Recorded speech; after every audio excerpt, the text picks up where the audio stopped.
Le Sahel traverse depuis 2012 une crise multiforme qui impacte profondément la stabilité des États et les communautés de la région. Les défis sont multiples. Les efforts de stabilisation sont indissociables d'un effort de long terme dans le domaine du développement.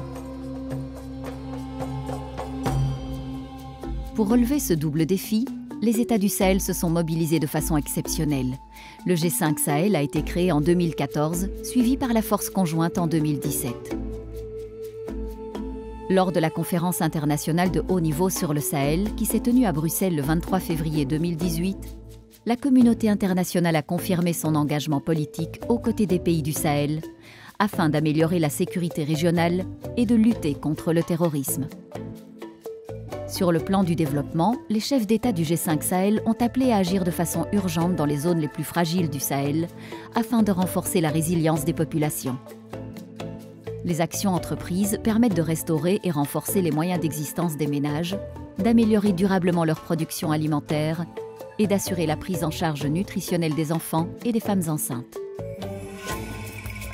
Les régions frontalières entre la Mauritanie, le Mali, le Burkina Faso, le Niger et le Tchad sont des zones particulièrement excentrées dans lesquelles les services sociaux de base sont difficiles à assurer. L'Union européenne, l'Alliance Sahel et leurs partenaires s'attachent à délivrer le plus rapidement ces services de base essentiels en reconstruisant la capacité des institutions publiques locales et en rétablissant la légitimité et la confiance dans l'État. Il est crucial d'améliorer les infrastructures publiques. Elles sont les conditions préalables à l'établissement d'un secteur privé local solide, offrant à la jeunesse des perspectives d'avenir crédibles en termes d'emplois décents et de qualité de vie. Le G5 Sahel identifie à ce titre l'accès aux infrastructures d'alimentation en eau potable et aux ouvrages pastoraux dans les zones rurales et fragiles comme l'une des priorités du programme régional d'urgence.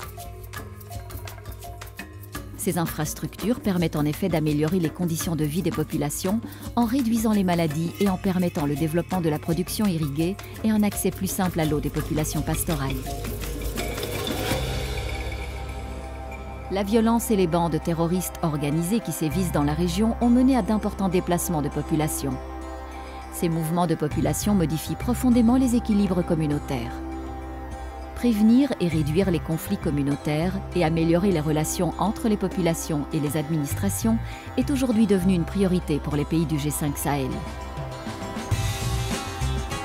Toutefois, un soutien international plus important est nécessaire pour relever tous les défis. La conférence internationale de coordination des partenaires du G5 Sahel offre une nouvelle occasion d'analyser les besoins de développement de cette région et de renouveler les engagements internationaux pour y parvenir.